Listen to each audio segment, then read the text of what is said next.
Okay, hello everyone and welcome back to your YouTube channel. And welcome to this video related with DIgSILENT Power Factory. As you must be aware, my students, they are taking classes about power system dynamics, resistance stability and so on. And I am preparing this video for them because they must submit an assignment very soon. And that assignment is related with critical fault occurring time. And the idea is that the student must be familiar with the basic mechanism to obtain this very important indicator for rotor angle transition stability. And because calculating or obtaining the critical fault occurring time, it can be a time-consuming activity. That is the reason that I decide to share with my students a DPL.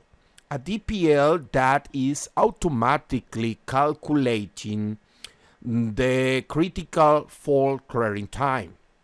I already uploaded another video for them, and it was a very simple DPL that you can use for just basically calculating the critical fault occurring time, but for the very specific condition of a bus bar fault, okay?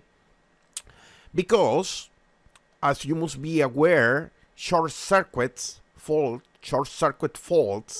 or shunt faults, they can happen anywhere inside the electrical power system. But in reality, a fault happening in a bus bar is a very rare, a very low probability event. And when that happens, protection must act and clear the fault, disconnecting all the branches connected to the bus bar. And that is the reason that the previous video was extremely helpful, but in reality, the critical fault clearing time is quite interesting when you are calculating that indicator considering transmission lines. And that is the reason that I am creating this very specific video, and right now I will show you how to use another DPL DIgSILENT simulation language script that I create for calculating the critical fault occurring time, but for the very specific case of transmission lines. Okay? Well, let's do the following. Let's go to Power Factory and use the same project that we were using in the previous video. Okay? That is what I will do straight away. Okay, right now we are here inside the same project that we have been using. And you must remember in my previous video, I create a study case. And that was the study case CCT that I used that study case for obtaining the critical occurring time at the bus bar, okay? What I will do now is I will take the advantage of the previous study case. I will reuse that study case in order to obtain the critical clearing time, but right now considering a fault at the transmission line, okay? What I will do is the following, okay? I hope you can follow me because it will be very simple to do, okay?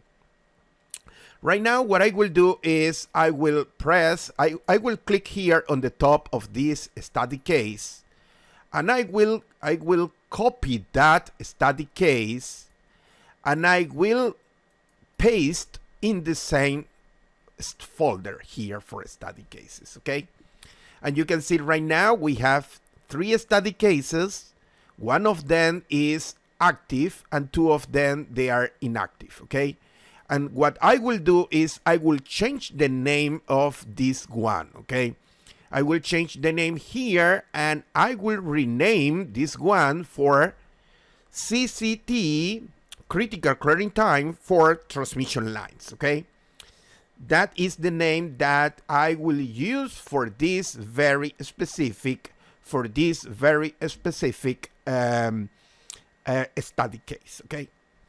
And then what I will do is the following.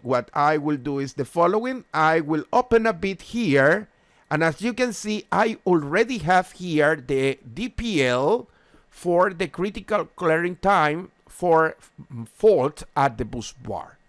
I don't want to have this one here, and I will delete it, okay?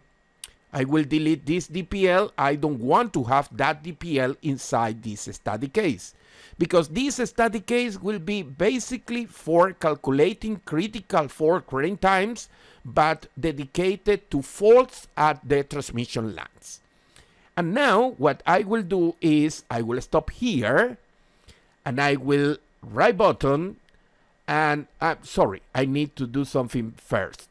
I will deactivate the project, okay? Remember, every time that you are importing something inside your project must be deactivated, okay? Your project must be deactivated before you copy anything inside, or also importing something, okay? What I will do now is I will right button, import, and if you remember, I told you at my GitHub repository, there are two different DPLs over there. One, it was the one that we used before, that is the DPL critical fault clearing at the bus. And here we have the one that I am interested, okay? I want to import this one, and this is the critical fault clearing transmission line. And I will say, okay. And right now, Power Factory is asking me to confirm the location, and I will say, yes, I want that inside my project. That is test system, single machine, infinity bus bar, CCT, and then I will execute, okay? As happened before, you can see that Power Factory is importing inside the root of this project, it's importing the DPL. But I don't want the DPL over here, okay? As I say before, Power Factory now has a very specific folder here for scripts. However, what I will do is I will move inside the CCTL study case. And to do so, I will say here, move. Sorry, I need to activate, activate the project, and then I can move my DPL critical fault clearing time for transmission lines inside the folder that I want, and that is the CCTTL, okay? I will say okay to Power Factory, and right now, as you can see over here, my DPL object is inside the CCTTL study case. Next step, I will activate this, and Power Factory is activating this study case, okay? Now, there is a very important step here. There is a very important step. The very important step that I am talking about is that I need to set up the events for this very specific DPL, okay? If you don't do that, you will get an error, and as a consequence, the DPL will not able to run properly, and you will get an error, okay? What I will do now, as usual, is going here to the toolbar, and I will run the initial conditions. Done. We run the initial conditions, and the next step is going here. It's going here to the simulation events. I will open the simulation events, and you can see that over there I have two events. One event that is related with a short circuit, and then I have another event clearing the short circuit. But in this case, I will remove those two objects must be gone, and I delete them. Okay, right now they disappear. We don't have any event, and what we can do now is defining events for transmission lines. Okay, because remember, this DPL is dedicated to calculate the critical clearing time at faults happening at the transmission line.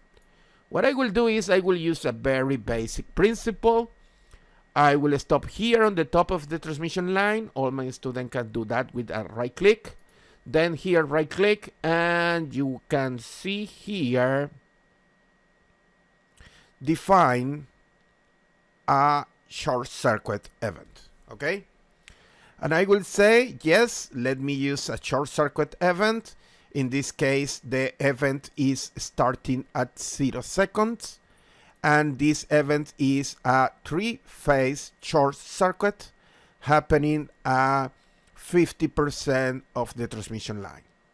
What I'm telling you is that right now the fault is located at 50%, the middle of this transmission line number 2. And also, something that is extremely important is that you can see that the fault impedance, in this case, the fault impedance, the resistance is 0 and the reactant is 0. Okay, now we confirm here, and let's see here at the bottom with events, we have short circuit at t equals 0. Okay, next, what I will do now is, again, over this transmission line, you can see a blue color because this transmission line is selected. Then right button, then define, and instead of selecting a short circuit event, I will select the first one at the top, and that is a switch event. Okay, what I want to use right now is a switch event. And when I press over there, Power Factory create a new event switch. You can see over here. And in this case, I don't care about the time because the DPL will be controlling the time, okay? But what I need to check is the breaker elements are related to the transmission line number 2, okay? And in this case, the action is open the circuit breaker at all phases. That's all, okay? And right now we can press here OK, and we have right now the DPL ready to run.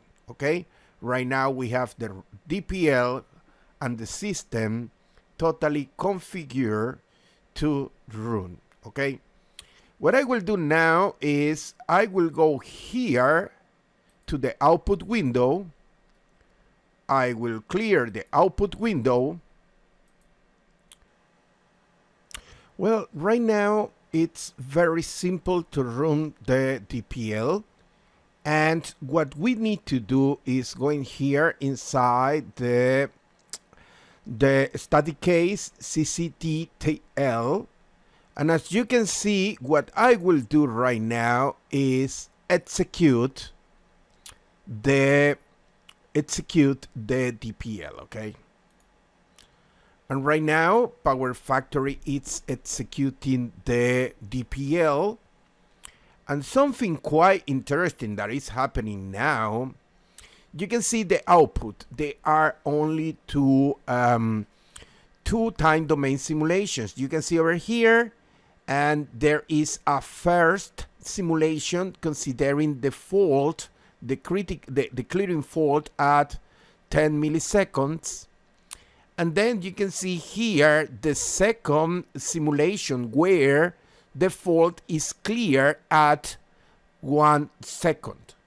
And after two time domain simulation, RMS simulation, the DPL is stopping and indicating that the critical clearing fault time is 1 second. Initially, probably you can be confused. 1 second, what is happening? Okay. Well, to be honest, I must be very clear. This very specific test system that we are using is a very interesting, and it has very good properties that we need to discuss, okay? But before that, I would like to run a very short discussion about the DPL, okay? If you look over here, I always try to open the DPL because I don't want the students try to put the hand inside the DPL, okay? Because if you make any change inside the DPL lines or inside the script, or even changing the parameters, you can create a problem, okay? And the DPL will stop running. For that reason, I try to avoid the students going into the DPL. However, here I want to show you some very practical information, okay? What I will do is right button on the top of the DPL and I will say edit. And right now you can see that here in front of you there is a window showing you a command DPL. You can see here on the top the letters COMDPL because this is the command DPL, okay? In this window, we have the basic options, and this DPL, what is looking is into the results of the time domain simulation. And specifically, is looking into the time series of the rotor angle.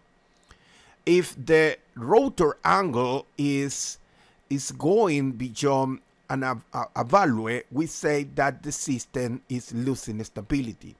And that is what this DPL is doing, okay?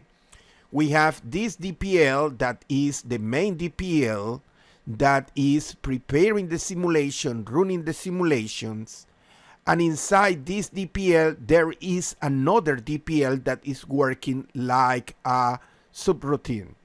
And this subroutine is basically reading the results from the time domain simulation and checking if the time series is representing a stable rotor angle or a unstable rotor angle.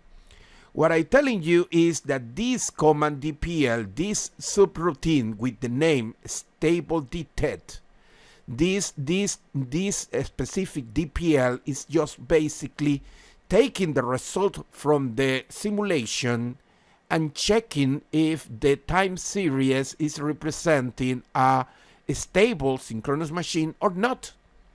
And then this information is passed to the main DPL over here, okay? Okay, but how this DPL is working, okay? There are some configuration here that you don't need to put your hand over here, okay? But there is a minimum clearing time that the software, the DPL, start to assess, and there is a maximum relevant clearing time. I mean, this program, this script, this DPL is trying to find the critical fault clearing time by looking into a interval, okay? And there is an interval with two extremes, one high CCT and one low CCT. Because this DPL is using the concept or the method of bisection, okay? This method is using basically an interval that we presume that the CCT is located inside that interval, and then the interval is bisected and then again assessing if the system is stable or not, okay? If you look here in versions, you can see that this original DPL was created by DIgSILENT Power Factory in Germany. I just modified this DPL, okay? Because over the time, the DPL Comments has changed in order to adapt with the new versions of DIgSILENT. And the original DPL that DIgSILENT Power Factory create was working until version 2019, I think. And then in January 2020, I realized that the DPL stopped working, and I modified a bit more the DPL, okay?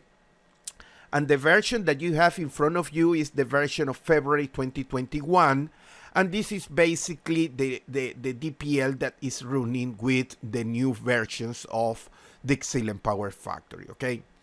The method that is programmed inside this DPL is coming from a paper.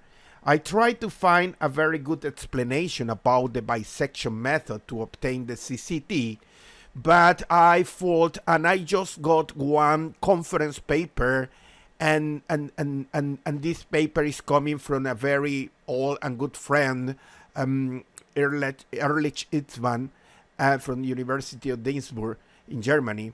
But you can go and read this paper, and you will find some information about the bisection method to calculate the CCT, okay? However, coming back to my explanation, this is the basic option of the DPL, and the section that is very important in this DPL is the script. Because inside the script is where you can find the command lines used to tell to Power Factory what to do, how to do it, okay? And something that is quite important that you understand is that DIgSILENT Power Factory is using this DPL language to talk with the original code inside DIgSILENT Power Factory. And as a consequence, this DPL, if you are a good programmer, you must notice that this language has some resemblance of programming in C. What I'm telling you is that this DPL or DIgSILENT programming language is really similar to programming in C language. C language is an object-oriented language, and DPL is the same. The main difference is that the DPL is dedicated for commands related with power system analysis, okay? You can see here a first section that is talking about variable definitions, and from there we start to use different commands in order to prepare the simulations and so on. I will not go in full details, but what I would like to tell you is, as you can see over here in this while loop, is where the bisection method takes place. Basically, Power Factory is starting with 1 point, calculating the RMS simulation, obtaining the results, and detecting if the simulation is stable or not. If the simulation is stable in both sides, that means that we found the CCT. But if the simulation is stable in one side of the bisection and unstable on the other side, this while loop kit will running until the final CCT is calculated inside a very narrow place, okay? And here, this is the last line of this script, and it's basically telling you the critical for clearing time, okay? Okay, but why I am here and explaining this? Because this DPL is running, and at the end is showing you that the critical for clearing time is 1 second. What I'm telling is that Power Factory in this DPL is assessing the CCT up to 1 second. And what is happening here is that this system is rotor angle stable even for a fault that is taking 1 second to be removed, okay? What I will do now is I will show you that this system is so robust that even if you apply a fault and it's removed 1 second later, the system is still stable. And to demonstrate that, what I will do is the following. Let me close here, and let's go to the original study case, okay? Right now, I open here the study case. You can see here the study case. And what I will do is right now run initial conditions. And you must remember, this simulation is basically for the short circuit at the bus bar HV. I will put out the service those two events, okay? And what I will do is define the short circuit here. Let's define a short circuit event at 50% of the transmission line number 2 at t equals 0, okay? Right now, we defined a short circuit at the transmission line number 2. And then, right button again, and let's say define a switch event, and that switch event will be on the top of the transmission line number 2. That means that we are opening the circuit breakers of that transmission line and of course removing the fault from the system. And I will say the time is 1 second, okay? Okay, right now let me check here again the events. We have 2 events that they are out the service, and those events are the short circuits, okay? Be careful, check that the 2 short circuit events are out the service, the 2 short circuit at the bus bar. And then I have a short circuit at the transmission line number 2, and then I have a switch event on the line 2, okay? What I will do is change the name just to be sure that everything is fine. This is the short circuit on the line 2, and this is the switch event and the line number 2, okay? I just changed the name because I want to see that at the output window, okay? Now, next step, I will maximize the output window, then clear the output window. We have cleared the output window, run initial conditions, done, and then run the 5-second simulations. And you can see over here, we have a short circuit, 3-phase short circuit, 0 impedance, 50% line at the line number 2, at 50% from the HV terminal, and then the circuit breakers are open at 1 second. As you can see over here, there is not information about pole slip or instability, okay? And let's go back here. You can see that the short circuit is happening here. This is the location of the short circuit, okay?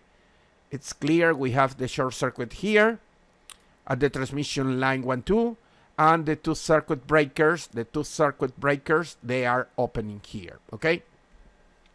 Okay. Now, what is the next step? The next step is, let's see the plot. Okay, and look over here. Right now you can see that this system, let me run the, okay, right now you can see that this system is full stable.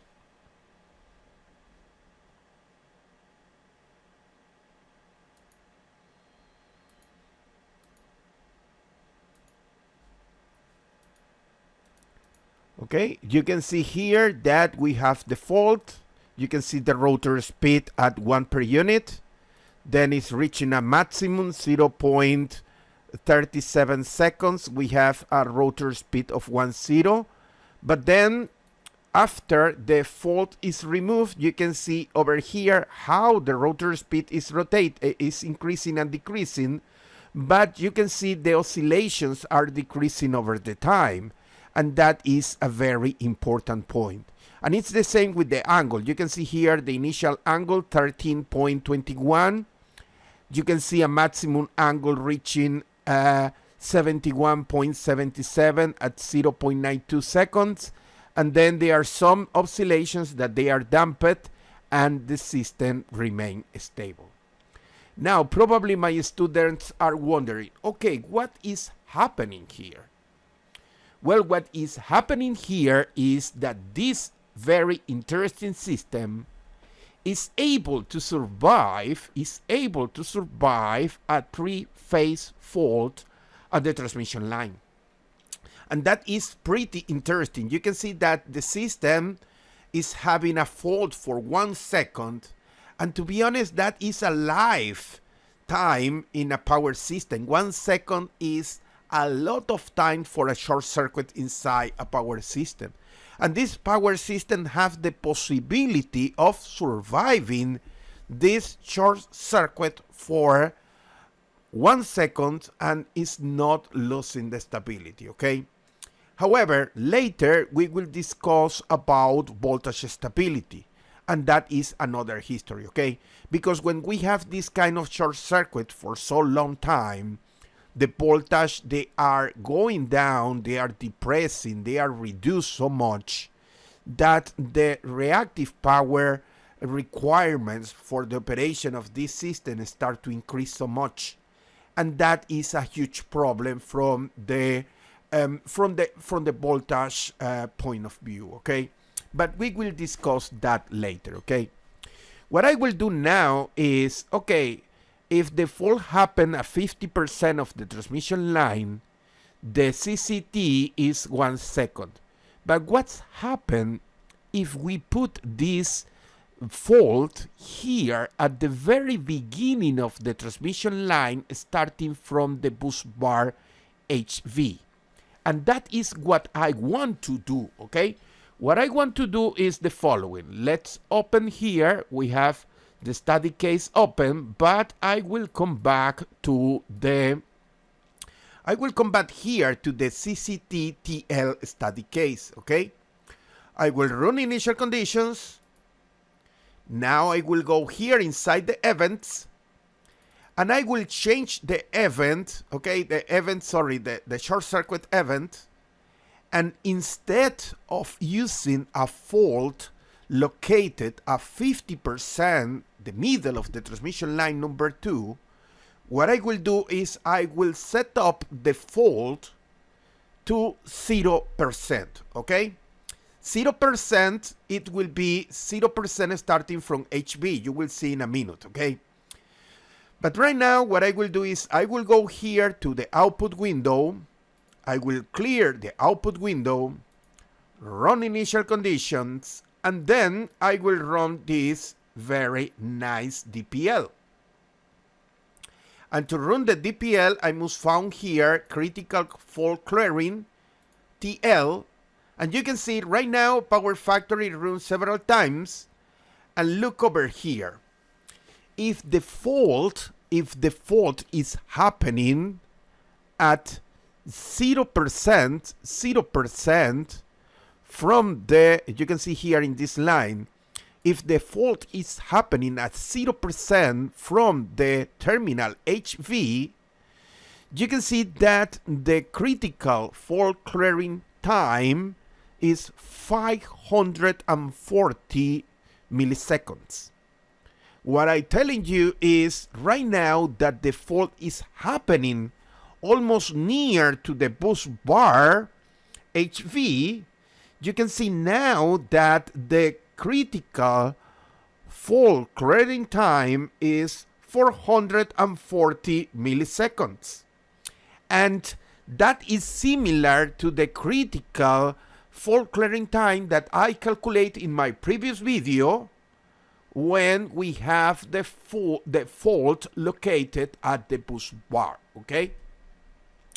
Well, at this moment, I will tell to my students, please now go back to the original study case and check that if we place the fault at 0%, the critical clearing time is 540.3 milliseconds.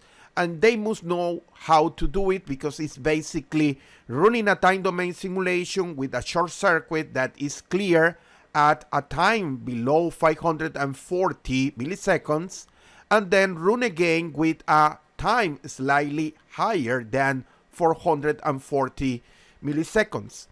And the conclusion must be that this is the critical fault clearing time when we have this specific fault, okay? Well, I think my student right now, they have all the skills to develop the assignment that it will be released very soon. And I wish all of them the best luck on doing this assignment that is extremely exciting and extremely good for your future performance inside the industrial world, okay? Well, it is time to say that this video has showed you how to import, how to set up, and how to use a very specific DPL. In this case, DPL means DIgSILENT Simulation Language Script, for calculating the short circuit at the transmission line, and from there calculating the critical fault clearing time. This is a very specific DPL that you can download from my GitHub repository. Remember, this DPL is fully working if you configure the DPL as I say in this video, and also if you are using Power Factory, DIgSILENT Power Factory version 2020 or 2021, okay? Well, again, this is all for this video. I hope you find useful. If you find this useful, please subscribe to my YouTube channel, stay in touch, and thank you very much for watching, and I will see you at the next video. And I must say bye now. Thank you. Bye.